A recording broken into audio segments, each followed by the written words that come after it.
Hello everyone, it is Joe here from Omnipoke, the channel that brings you guys everything Pokemon. If you're looking for PTCGO codes, including the stuff from Chilling Reign, make sure you go ahead and check out the Potown store. You can get a 5% discount on your orders using that code Omnipoke. So as you can see, Jack is joined today because we are going to be looking at the results from the Japanese Nationals, essentially, that happened this weekend. We actually got to watch a couple of bits of the stream here and there. We tuned in for the final. And yeah, we saw some good gameplay, some interesting decks, of course, being played. It was an over 1,200 player tournament, and we have some decks to look at. These decks are pre-rotation, but they do have all the cards that we will be receiving in Evolving Skies, so it does give us that indicator of the sort of like 2 or 3 week meta that we will have, but also it's going to be a good indicator of how these new cards introduced with the new set will be performing. And on the screen straight away you can see that it was actually Shadow Rider with Alcremie that was able to win, and it still does play a couple of those tag team GXs which we won't be able to play anymore, but there's a lot of encouraging signs here, because outside of the tag team Pokemon, and Com and Marshadow, and like Yes to Denny is a one of, you can basically just copy paste this deck and move it into the new format. We were testing it a little bit in person this weekend, and we were also playing training courts. They seem to synergize quite easily. Alcremie giving you some extra damage ramp could be the way to go in post rotation. What do you think, Jack? Yeah, definitely. I think one of the most interesting or lack of inclusions is the new Galarian Articuno. But I think that's essentially just because we have these tag teams to kind of make up the well, the Galarian Articuno is going to be a way to ramp into doing stuff quickly, whereas in the early game you're going to be using these tag teams. So it kind of makes sense that the Articuno isn't in here, but that's an easy replacement when it comes to rotation. We can start using the Articuno engine instead. But yeah, these tag teams, well, like you said, there's really not too much that's going to be rotating here, which is a promising sign, like you say, for people who have invested in Calyrexes already. It looks like it's going to have to adapt a little bit, but as are most decks. And in all fairness, with an ability like Calyrexes and quote unquote unlimited damage cap, it's always going to be a pretty solid card. So it's good to see that even with minimal old rotating cards, the deck is still doing good, so hopefully it bodes well for the future.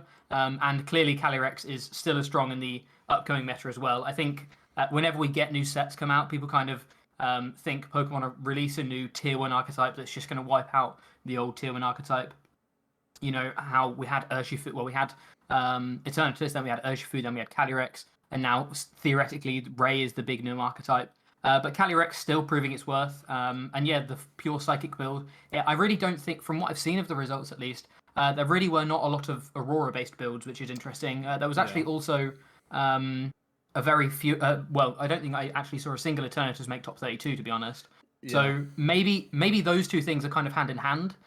There's less fear of Eternatus, so there's less necessity for Zapdos, which is why a list like this can do well. But yeah, really interesting to see, and pretty solid that Calyrex is still doing well in the new meta as well.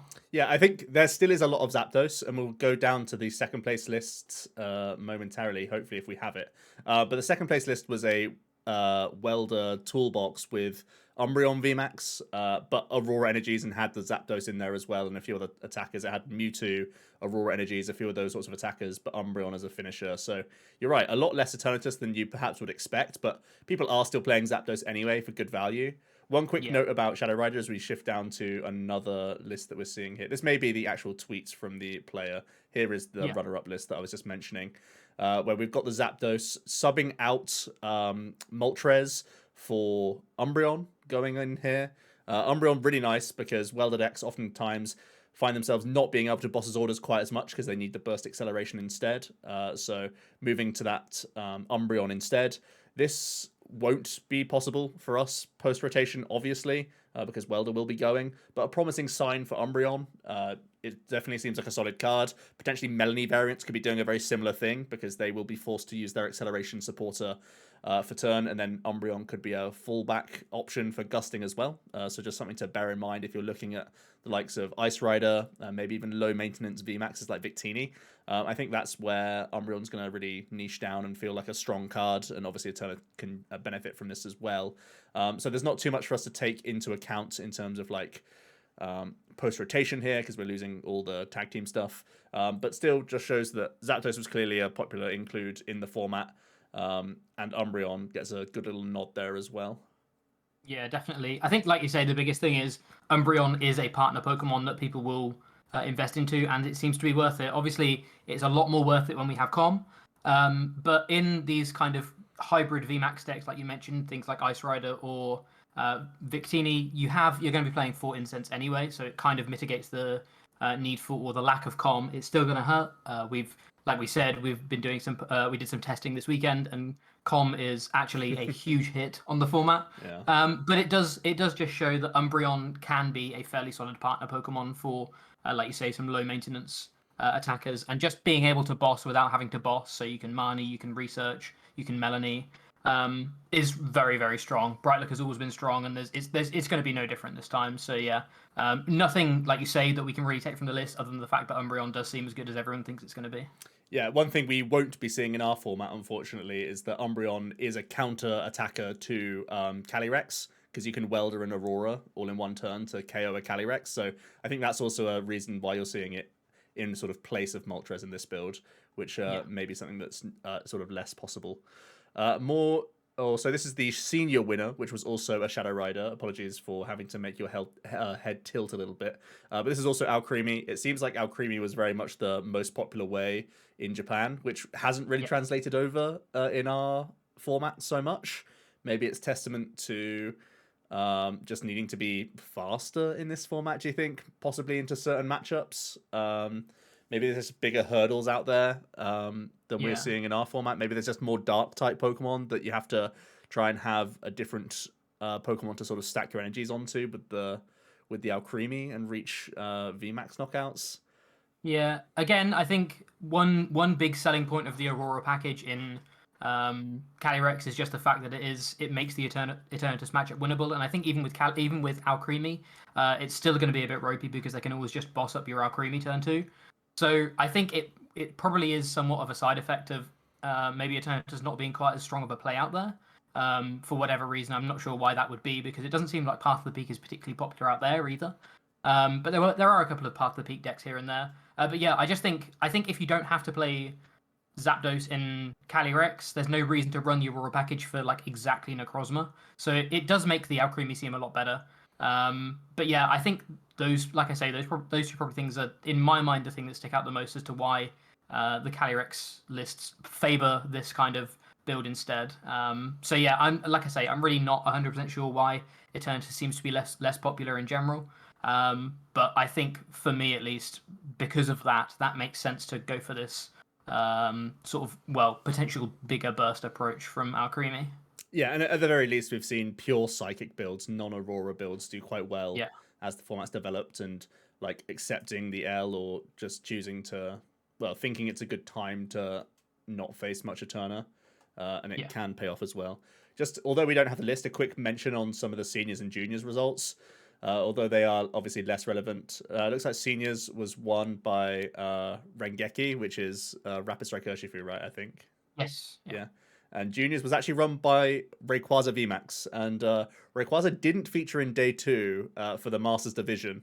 And me and Jack actually started testing this IRL, and we were not too chuffed with our first list that we built. So we're going back to the drawing board with this, and it looks like either players couldn't get their hands on the full Rayquaza build, or haven't figured out the best way to play it yet, or maybe it's going to be one of these very glamorous cards which actually falls short of some expectations from when we first saw the card. Everyone looks back at old Rayquaza EX and how well that worked with Electric, and when we're getting the same package all over again, you expect it to work very well, especially when this is more draw inherently from the VMAX, but it hasn't actually got there that much in the format just yet, so it's going to take some more work than simply taking everything out of the box, putting it all into one deck. There's going to be some more work to be done, I think, so far for Rayquaza, but at least winning juniors shows that there's some power behind it. So that's encouraging. Unfortunately, we haven't got a list to go off of, so we don't know how this junior has been able to win the tournament. But still something to bear in mind, I would say. Yeah, one thing I have been seeing, I have seen a couple of successful Rayquaza VMAX lists here and there, just winning smaller tournaments outside of the nationals. 2 things to note. One, I think Rayquaza is in its best time right now, which is quite worrying that it didn't even feature when I think it is in its optimal position in Day 2 Masters, because it has Welder, which I think is the Yeah. preferable build over there, as And well as Volk, right? Com Yeah. and Volk as well Yeah. as Com. Again, Com is another huge card for the deck that we very quickly realized this weekend. But similarly, just the fact that it loses all of those things is going to be interesting to see, like you say, whether this was just this flashy kind of poster boy archetype that doesn't turn up when it actually comes to the set being released.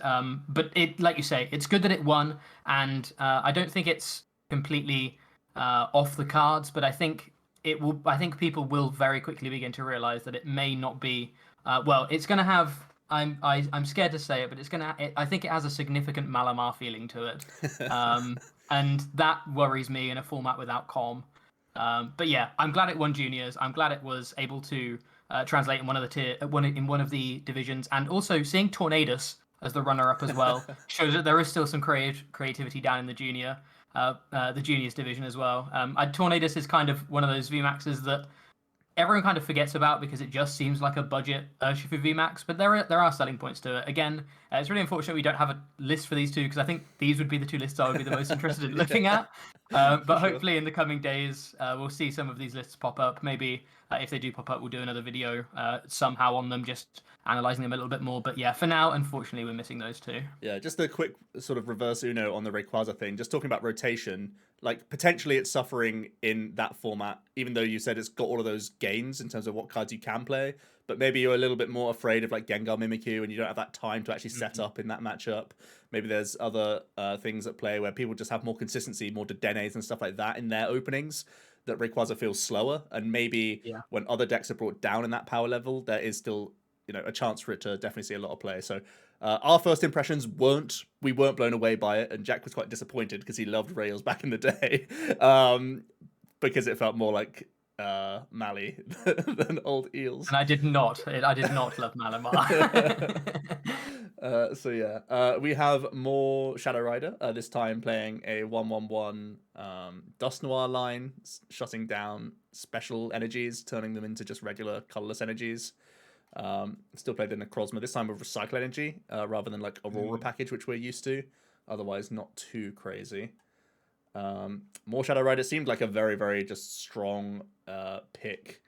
Yeah, for the three most Shadow part. Riders. Three Shadow Riders in the top four was pretty impressive, to be honest. And they were all within like 50 cards of each other. But there were like you say, there was the Aurora package. There was actually some. One of the lists was not playing all of the usual Shadow Riders as well. It was playing Right, some promo one of the ones. promo, which is Yeah. interesting. As well as there's the Necrozma tech in there as well. So they're all kind of within 50 cards of each other. This one is not running 4 Quick Ball or 4 Fog Crystal, which makes me weep. Yeah. But yeah, regardless, it kind of shows that this like 50 card shell is pretty much sorted. And then there's a bit of leeway here and there. And that, luckily, again, that 50 card shell is not one, or the majority of which doesn't rotate, which is great. This list actually didn't even play comms, it just played straight up Evo incenses, so you can take even more of this list and run with it post rotation, which is pretty cool, along with a couple of Path to the Peak as well. So yeah, it feels like actually this archetype won't change too much going into the rotation, which I think a lot of people are going to have a bit of a sigh of relief about, because obviously Calyrexes have been pretty pricey. So if you have invested into them, it looks like they still may be relevant here and there after post rotation, and they're not going to lose too much in terms of utility as well, which is good news. Yeah, from what we played, just the few games that we had over the weekend or whatever, it felt very good going first of Shadow Rider still. But it felt quite bad going second, especially if your opponent is able to pick off things. If they're playing like a Inteleon line, those sorts of archetypes have the way to boss and like take KOs quite quickly. And that's when, because you're more often attacking with Calyrex post rotation because you don't have your tag team pals, or you're trying to build towards Alcremie, you're taking turns off like quite a lot, and that can hurt your race, which is a little bit awkward, but yeah. So as we scooch on down to some top 8 lists, we actually saw a Rillaboom with Delmise VMAX and Zarude V in here, as well as obviously the Eggrow to get things going early on. We don't see the full list, fortunately. But yeah, interesting combo. Yeah. I don't know if we'll see that post-rotation. Obviously, we don't have Eggrow anymore, but there's still Rillaboom. There's still Delmise. I feel like Eggrow is the linchpin of crux. that archetype. Yeah. So unfortunately, I don't think that's going anywhere. But again, it would have been another interesting one to see. I feel like all of these Japanese tournaments always have some really interesting lists to look at. So I like looking at these results. So But yeah, it looks like ra- this is an Urshi. yeah, Okay. so this is an Urshifu and Teleon, and despite it not doing too well, like overall, it made a lot of top 8 and top 16 placements. So Yes. I think it really littered day 2 quite a lot. So it shows Hmm. it's got the consistency behind it. It does have that power behind it. Medicham is featuring in a good number of these, which is a really good sign because I think that's something that we can just take into the new format. Yeah. And we're seeing quite a few lists like this now incorporating 1/1 Octillery. I think you first saw it when you played Tord in the Yes. team challenge, right? So we play each other in the team challenge. He was playing sort of an Urshifu Inteleon with this 1/1 Octillery that's, like you say, seems to have translated over, which was really, really solid.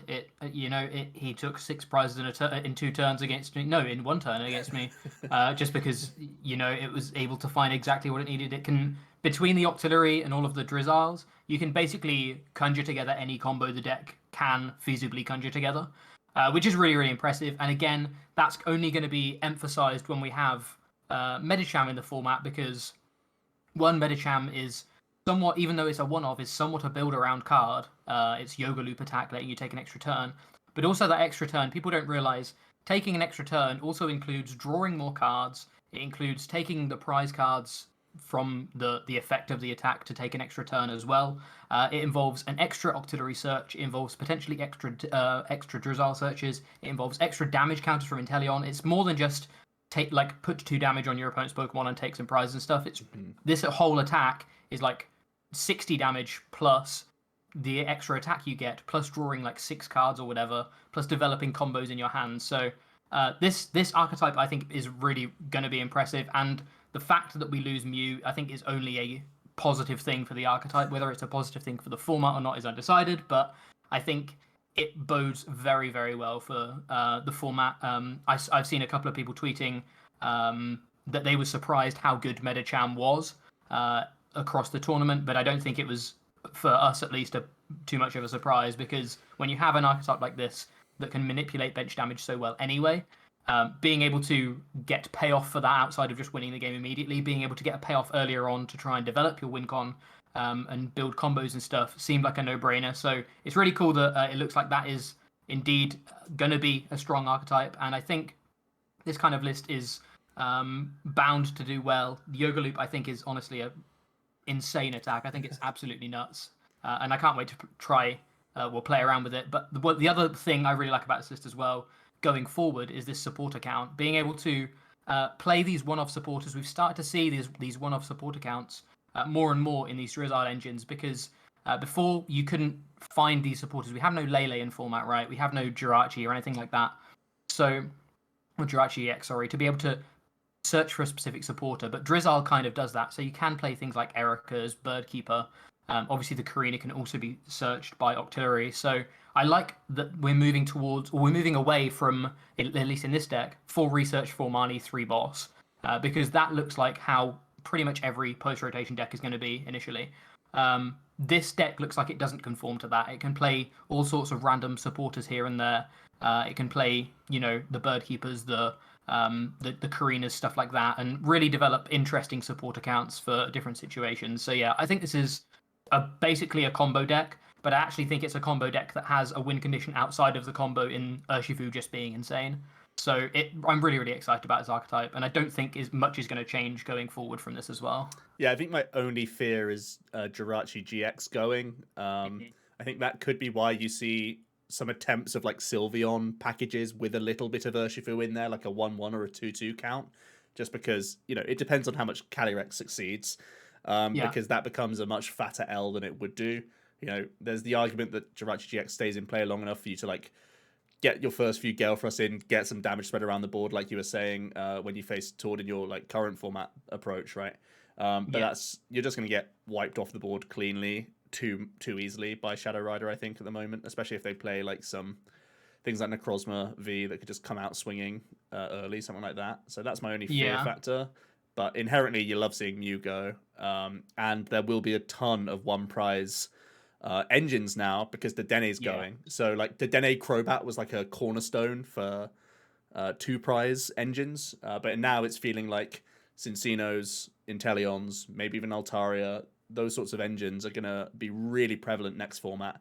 And if you're the player going first as Urshifu, you get your turn 1 energy drop, people will be terrified because either they brick because they don't put down their Sobbles and whatever else, and just like try and play the one active, attacker Pokemon and just force Gale Thrust or whatever, or they have to like put 3 or 4 down, allow you to take the prizes, and just sort of almost hope you don't have it in different instances and stuff like that. So it's going to be one of the most disruptive decks we have in format, just for what engines we're expecting, which is quite scary. I think one final thing on this is people always slate the card design choices or the card design team and stuff, but one subtle thing that I think people haven't realized is Sobble having Call for Family. I think is going to be. People are going to start realizing how good Call for Family is going to be when we have no Mew anymore, because that, like you say, you either put 1 down and you either put none down because 1 is going to just get blown up by an Urshi, or you put 4 down. Well, 4 normally would be incredibly difficult to find, or 3 or whatever. But being able to Call for Family them out is actually so good, because it means that yes, it's still super sad if you get 2 knocked out, but you're not completely out of the game. And I think that is not something that is. Has been overlooked by people. Well, I think it's been overlooked by a lot of people, but I think it wasn't overlooked by the people designing this card. I think they have foreseen. I think they are cleverer than people think. But yeah, it's also a play that happens now, and I think it's people are realizing how good Call for Family is just because of how good Drizzile is. To be honest, Drizzile is a card that has really not seen much play up until recently. Because it never had the top end of Inteleon to be able to do Quick Shooter to make it all worth it. But now I'm so happy to see the Inteleon line developing into its own engine for a lot of decks, because Tutor, I think, is infinitely better than Draw. It makes decisions more important. It makes combos more interesting and decks more interesting because you can play these one-offs that you can actually find. So yeah, I'm super happy with the direction of the 1 prizes being linchpins of the format, provided we don't have Urshifu for too long. But yeah, I think it's Urshifu for too long, right? Yeah. Yes, yeah. Unchecked Urshifu does scare me a little bit, but I'm looking forward to at least seeing 3 months of Urshifu getting to have its fun. Yeah. Then reprint Mew, please. Then we have another top 8 list. Not sure about the second row of cards. They may just be like prizes from the event or something. But yeah, Urshi doing well. Going into the top 16, we have an Ice Rider to look at. It's adding in one of the Suicunes, which is just a draw 1. It's in the active, and it has a really solid attack for Water Colorless, which does 20 for each benched Pokemon, I believe it is. That's yours and your opponent's. 20 plus 20. 20 plus 20, so even better. So it can be a V killer, right? Yes. In its own right. And it's just solid in that route. You can set up more damage with Inteleon pings as well, of course. Yeah. And this is also one that's, we're going to carry the majority of the cards over. You can basically sub out the comms for additional level balls and incenses, more or less. Yeah. And other than the Erica, we're really happy. I think it's Dedenne. It looks really solid. Another really interesting thing about another great thing about Suicune is, as we mentioned, it looks like people are going to be going wider on the bench, getting Sobbles and Cinccino's out and stuff, which only makes Suicune better, which is great. I think it's a really solid 2 energy attacker. It kind of has the same feel as, it's kind of like that glass cannon version of Ice Rider VMAX, because you obviously have so much less HP. But it is nice being able to have kind of. I think the deck really did struggle if it couldn't. You need to always have 2 Ice Riders out, basically, because you need to be able to respond when your first one gets knocked out. So Suicune, I think, fills the role of panic situations attacker very, very well. Your bench is always going to be full because you're going to have lots of Sobbles and Inteleons and stuff like that. And again, like we say, hopefully we're moving towards a format where that's going to happen anyway. So I think Suicune looks to be a very, very solid attacker. I initially really underrated the card, so it's good to see it doing well, and I'm glad it's developed into this format, because I think it is very, very strong. And having that built in, it's only minor consistency, but minor consistency is better than no consistency, right? So an extra card a turn is great. Yeah, for sure. And I like that you can actually fight a game against Zamazenta now. Although Lucmetal Yes. is rotating, there's still very much the chance that there'll be a Zacian Zama build, or maybe even like a Hmm. quad Zamazenta with like the shield build, just like haha, you can't hit me kind of list. And you don't have to play like Phoebe and still get like bopped straight back by Zacians by using the Ice Rider now. Maybe if you play like 2 Suicune, you can fight that fight pretty well, I think. So that's good to see. Definitely. Then we have a ADP birds list that has also incorporated Suicune as firstly, a water type coverage that you can gain. Secondly, some additional draw cards that you can gain, which is kind of interesting. So yeah, an extra typing, more draw in the opening when you are a combo deck. Not too shabby. We obviously can't transfer this over because ADP is rotating. And I don't think we're going to see just like a type coverage V box. Maybe we will. But I mean, we'd buff out the dogs, I guess, would be the main thing that you'd look for yeah. here. I guess Melanie is the only way that we can really see this happen, because Melanie can attach to any V, so it'd have to be like V Pokemon that do a decent amount for like 2 energy and one of them being colorless. So it's a really Yeah. niche pool, but I guess that's the only way it ever happens. But I agree with you; it doesn't sound particularly feasible. And Viridian and Dedenne are obviously huge discard cards to make the Moltres work as Yeah. smoothly as it does in this sort of build. So that also makes Moltres inherently slower. So Mhm. this will probably be a dissolved list, but interesting to see that Suicune made it in. Then we have a top 16, which was actually a Sylveon. So one of the benefits of the Sylveon deck is that you can play Psychic, Dark, and Fighting type coverages all in one list. So this Yes. is a type coverage-esque box. You have Rapid Strike synergies that can go on with Sylveon, so it can be a 2 energy attacker, essentially. Don't know if they were playing the tool, but you can make it a 2 prize Pokemon when you want to. You can try and work in your type coverages, just sort of build towards the Moltres as you go, so you don't really run out of attackers too much, and you're not too stressed out about the multiple attachments on Sylveon because you have Urshi, which is just 1 energy. So yeah, sort of fluid deck. Going to be interesting to see how well it works without Com in our format. That's my biggest fear. Hmm. Um, Also because you're going to have to play thin lines of things. So I don't know if you'll have to play some Pokemon Recovery in there as well, maybe something like that. And the energy count is going to feel funky as well. So a few things to figure out for the Sylveon, but again, maybe some encouraging signs with that archetype. I'm not super hyped about Sylveon. Don't know about your initial impressions of it, Jack, but this is the main benefit, the 3 types that you boast in one list, I guess. Yeah, I think the 3 types are definitely relevant. And the thing that scares me is just prior experience with one Urshifu Moltres being Yeah. a lot clunkier than I expected. Adding another stage 1 line in here sounds very, very sketchy, but also a lot of experience with Dragapult Urshifu. I basically played that for the whole of the Battle Stars meta. And the deck was pretty solid. I really enjoyed it. It was nowhere near the best Urshifu or Dragapult list, but once experienced with it, I was able to get some decent results with it. But that deck relied so heavily on com, because you're playing 2 stage 1s, and like you say, we lose com, so we lose. Basically, you have to draw things better in a list that is less consistent than a regular Urshi or a regular stage 1 deck. So it feels like it's way more high risk, high reward. But I don't think the risk, personally, from initial impressions, I don't think the risk outweighs the. I don't think the reward outweighs the risk, and I think the list will be a bit too clunky. I think there will, again, it seems like there will be these certain maybe standout performances where people were able to build lists, or are able to build lists that are a bit more consistent, maybe really thinning down on one or the other line and just hoping they don't need that one of the trifecta of types as much as the others. But yeah, we'll have to wait and see. I think it's one that I'm interested to test when we hop onto tabletop in the near future. But I don't think it'll be one, unless it is really impressive. I don't think it'll be one that sticks around too long. Sure. Then we have a 1 prize archetype, Malamar, the Rapid Striker.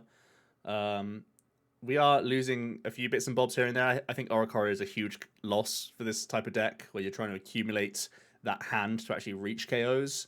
So that makes me fearful just straight out the gate. Also, losing Mew will be sketchy as well, because Urshifu will have a chance against you. Even though you are a Psychic type 1 prize Pokemon, they can force you to have triple Inkay down basically the entire game, which won't always happen. But yeah, encouraging stuff. It's not super powerful in our format. I think you see flashes of it here and there. But yeah, being able to get the job done here.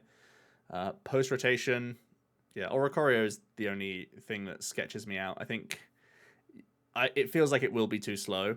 Yeah, Post I row think for me. I think it. Yeah, I think Oricorio, like you say, is a massive loss. I think I do still think though Mew is just as crippling because we've seen that basically Urshifu looks to be almost exclusively Inteleon builds now. So you can, like you say, you need at least 3 Inks down at once. But there will be situations where even 3 Ink isn't enough because they have Inteleon pings. They have Yoga Loop now to be able to do it twice, and take off all of your Inks in a turn, and basically then have enough time to build up for another 2 prize KO. So again, it feels like another deck that has to draw hot and hope that like Urshifu's missed their turn one attachment, or you can, you know, it looks like this list is trying to play the flip catchers in order to deal with that and stuff like that. It just all feels a little bit too clunky. I know it was an archetype that we were never massive on the channel anyway, but it does truly feel like post rotation the archetype gets a lot worse. Having no reload as well is very very poor. The fact that you're at the moment you're able to mitigate going down every turn basically because you draw an extra 3 cards every turn and your opponent can't really afford to KO Oricorio because Malamar is such an efficient attacker, is no, it shouldn't be understated. And yeah, the fact that it loses those two, even though it looks like it's basically only 2 cards it loses, I think they are potentially the two most important cards in the deck going forward. So yeah, I think this will be Malamar's one and only chance at glory for a little while. We got to be lucky at gamers post rotation, and that doesn't feel great. We've got a really interesting Lucmetal actually playing a plethora of supporters that you don't often really associate. I know the Ericas is kind of the strangest one. No research whatsoever, and it's playing a couple of the Rough Steez style stadium alongside power plants in here.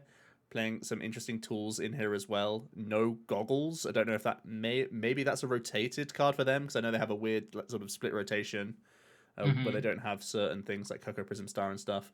Yeah. But yeah, some interesting tools going on here. Just the 3 saucer is kind of scary for me. Yeah. But again, post rotation, I believe there could be a pure dog deck, be it just as we see it right now without the Lucmetal whatsoever, and you just play some other tanking tools, maybe a split of swords and shields. Obviously, the tag call package gets gutted. You don't have nice healing from Malolana, which is a little bit awkward for a tanking list where you literally don't have any healing now. You're hoping that literally the text on Zamazenta is the beef and the thing that's difficult to get around. But I'm still pretty sure that Zacian will work. We tried it with Inteleon so far. Yeah. We haven't really tried a defensive approach, but you're Zacian, you have Intrepid Sword, you have Saucer. There's still got to be something there to work Yeah, off of. definitely. Zamazenta's a weird one because it feels like as long as more and more VMAXs are printed, Zamazenta's value goes up, but it's always going to be checked by that one Eldegoss, one Phoebe thing that people can just add in. So Zamazenta's going to be, I think, Lucmetal is one of these archetypes which basically has always had a presence in the format, whereas pure Zamazenta builds or Zamazenta focused defensive builds will probably have that kind of sine wave effect where they're popular, then people start playing Phoebe and Eldegoss, and then they're not popular anymore. Whereas it feels like Lucmetal has just been more constant. So I think that's how I personally envision defensive builds going forward. It's just going to be more of a meta call than just Lucmetal kind of having enough healing and enough defensive options to pretty much realistically get through any deck that isn't a fire deck. If given the right circumstances and drawing, the Malolanas and stuff like that at the right time. Now it looks like it's going to have to be hope that people aren't teching for you anymore, and if they're not, you have a very very easy road because literally no one can deal with double, let alone triple Zamazenta. Yeah. But yeah, I think that's how it's going to be in future, at least on initial impressions. Sure. Then we have a tag call approach of ADP Zacian actually that's playing double Zamazenta as well. So a strange sort of hybrid, not really as offensive as you'd really assume. It's playing Auroras. It's got one Zapdos in here. It's got some swells going on.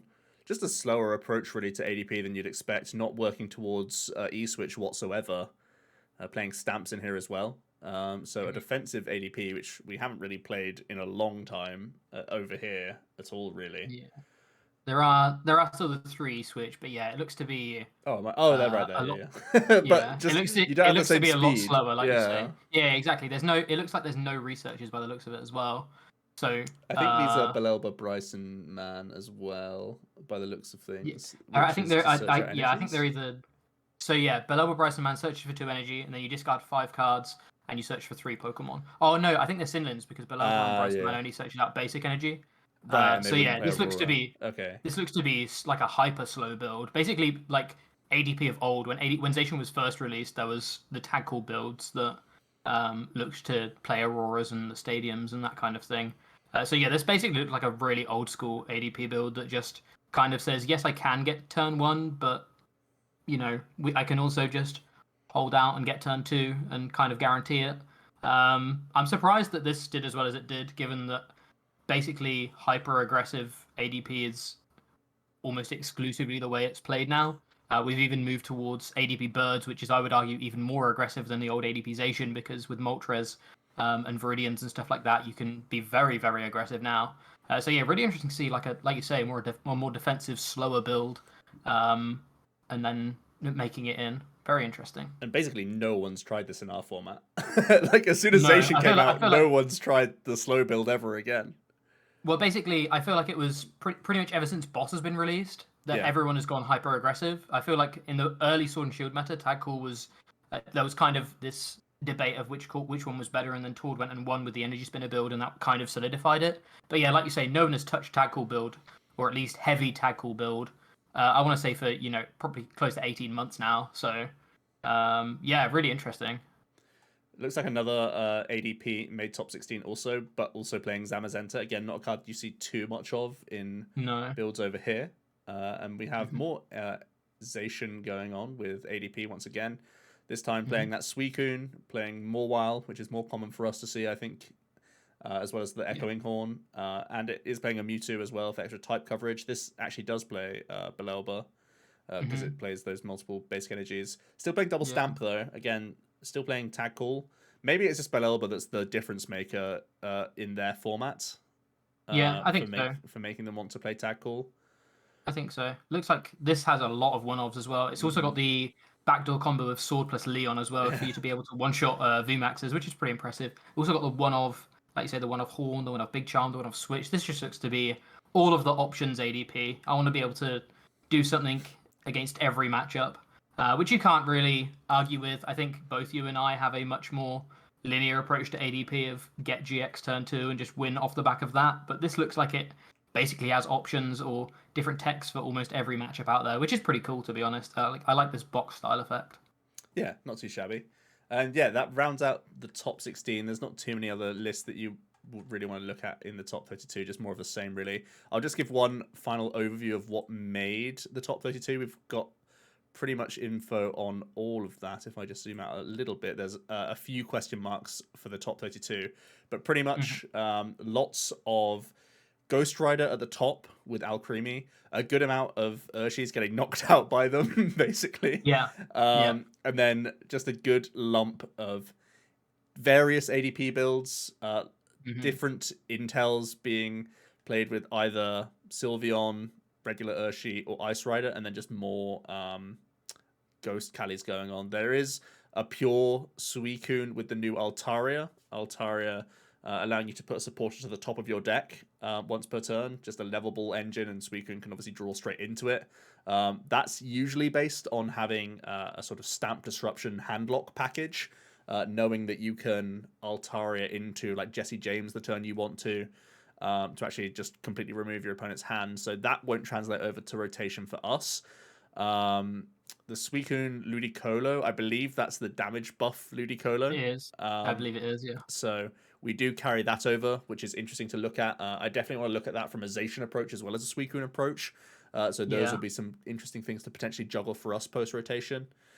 And yeah, there is still Desi Intel, which we didn't see the list of, but we know that also will transfer over and still continue to be pretty good. So any other closing thoughts on this top 32? I don't think so. It looks pretty interesting. It looks like there's it feels like the format was both wide and narrow at the same time. It feels like we're seeing a lot of different archetype, a lot of the same archetype here and there, but a lot of variety in the lists. I don't know whether that makes it necessarily a wide or a narrow format, but it looks to be an interesting one. Like you say, we have to take a lot of these results with a pinch of salt, just because obviously a lot of these cards will rotate. But I always think it's good to get a bit of an idea ahead of time. And yeah, I'm really it makes me excited for Evolving Skies, because there wasn't too many of these decks that didn't have at least some aspect of Evolving Skies in them. So yeah, I'm really excited for the format going forward, and yeah, it was really exciting to watch a high stakes tournament again over in Japan. I always think they have really interesting lists, and it's always a good thing to watch them playing. So yeah, it was a lot of fun to watch as well. Yeah, absolutely was. And speaking of lists, we're going to start doing some of the background work now for post rotation. We're going to look to try and get the set review out by the end of the month. So Yes. before then, we'll be doing all the background stuff, getting our testing done, hopefully do some streams on tabletop as well. So this is sort of not only looking at this format for our own good, but also introducing our sort of new format content coming pretty soon. Hopefully you won't be waiting too long for it. So Hmm. hope you did enjoy our initial thoughts. And yeah, there will be more stuff from Evolving Skies coming soon. So stay tuned.